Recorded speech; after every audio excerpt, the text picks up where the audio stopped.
कल्याणच्या महात्मा फुले पोलिसांना एक माहिती मिळाली की कल्याण पश्चिमेतील झुंजारराव मार्केटमध्ये असलेल्या एका दुकानात काही तरुण लुटीच्या इराद्याने येणार आहेत।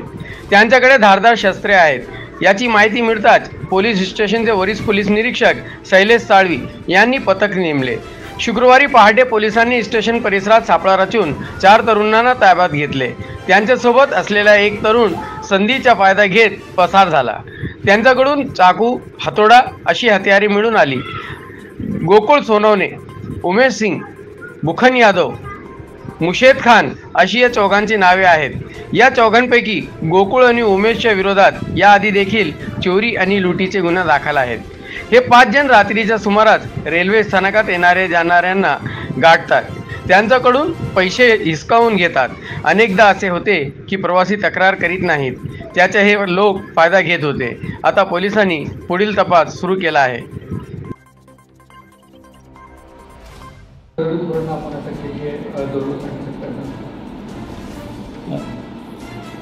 आज सकाळी पहाटे आमचे जे DB पथकाचे जे अधिकारी आहेत त्यांना इन्फॉर्मेशन मिळाली होती की झुंजारराव मार्केट इथे काही लोक दरोडा टाकण्याच्या तयारीमध्ये एकत्र जमलेले आहेत आणि त्यांच्याकडे काही डेडली वेपन्स आहेत। तर त्या बातमीच्या अनुषंगाने DB पथकाचे PSI वाघ आणि त्यांच्या पथकाने झुंजारराव मार्केट इथून 4 इसमांना अटक केलेला आहे। 5वा इसम पळून जाण्यात यशस्वी झालेला आहे, त्याचा आम्ही शोध घेत आहोत। 4 इसमांना अटक केलेली आहे आणि त्यांच्याकडून चाकू, स्क्रूड्रायव्हर, पक्कड, हातोडा तसंच मिरचीची पूड अशी काही गोष्टी रिकवर केलेल्या आहेत।